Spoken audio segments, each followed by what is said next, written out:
I tested the limits of unconditional love.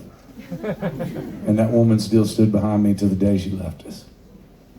Every good quality I have came from that woman.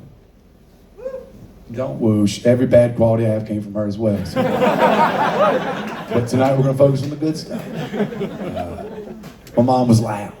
She was outspoken. My mom taught me the value of language. She taught me how important words are. She taught me at a very young age that you can use words to lift people up, and you can use words to take their fucking legs out.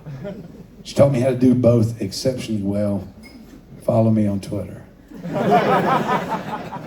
My mom taught me the value of hard work.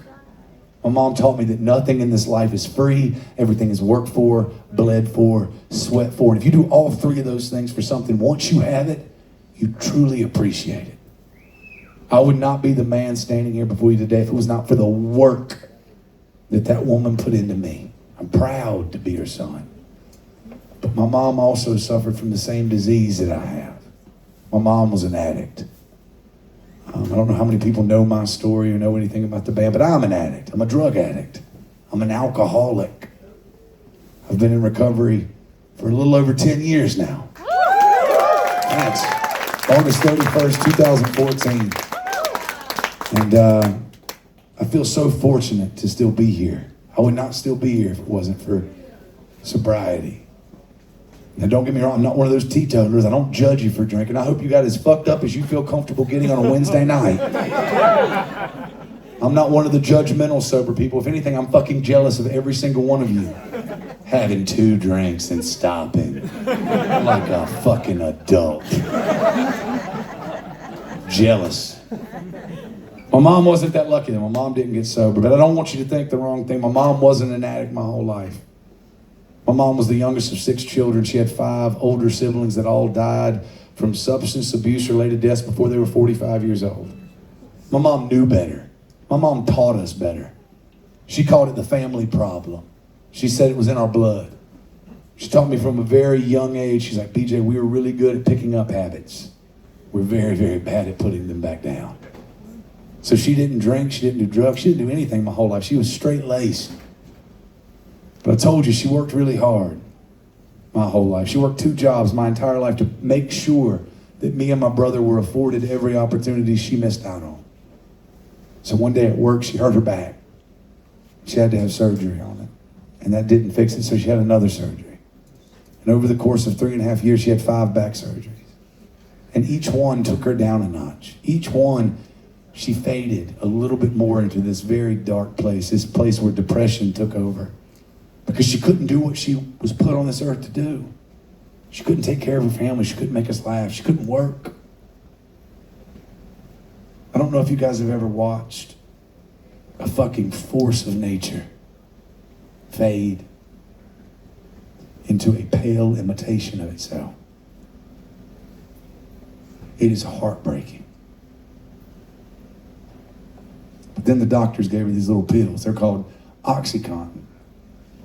And they brought her right back. It was like she never left. She never faded. She was up, moving around, joking, talking about going back to work. We had her back. So we ignored it when half a pill turned into 1 pill. And when 1 pill turned into 2 pills. And when 2 pills turned into 3 pills. We ignored it because she was with us. She was back. It was medicine. The doctors gave it to her. We did not know that she had a problem until the early onset dementia kicked in. When my mom started forgetting who I was, she started forgetting who she had to hide it from. And by that point, it was too late. Those drugs had their teeth in her. They weren't going to give me my mom back.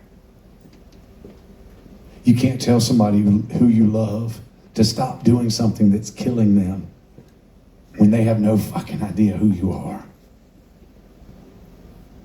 So for the next 3 months, we just watched as she faded. Every day, worse and worse, these drugs just consumed her.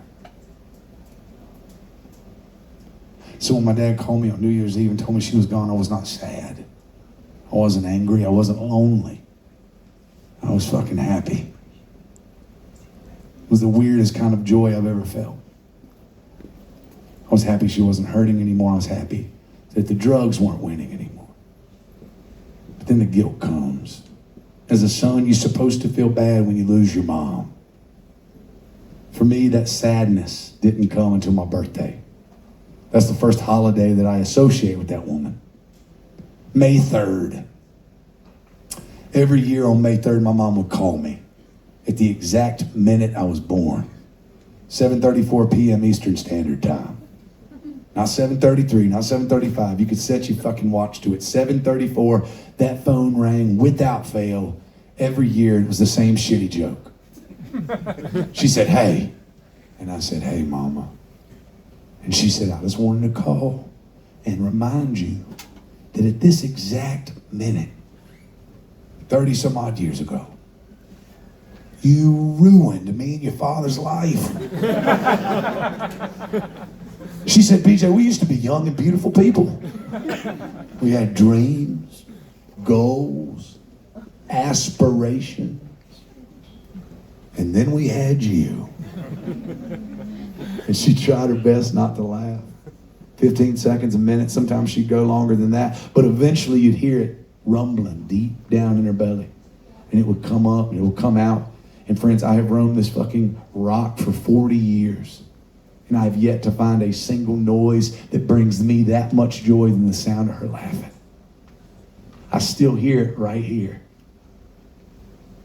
And every year I was guaranteed to hear it. Even at the darkest depths of her depression, she came out of it for a 2-minute conversation. So after she died, my birthday rolled around. I didn't think about it all day until 7:33, 7:34, 7:35, 7:36. She was gone. It was real. The phone wasn't gonna ring. And it fucking crushed me.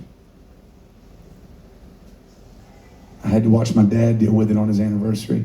I had to watch my brother deal with it on Thanksgiving. I had to watch everybody in our family deal with it on different holidays throughout the year. That whole first year was so hard. First Christmas, first Thanksgiving, first birthday, first anniversaries. That's hard. So I wrote this song for me and my dad and my brother. Then I put it on a record, and it became a lot of people's songs. So this goes out to anybody that's lost somebody. Whether it's your parents or your spouse, a sibling, friends, God forbid a kid. This is for you. And if you're one of those young folks, one of those lucky few that haven't lost anything in this life yet, that truly matters, this song will be waiting for you when you do. This is a song called The First Year.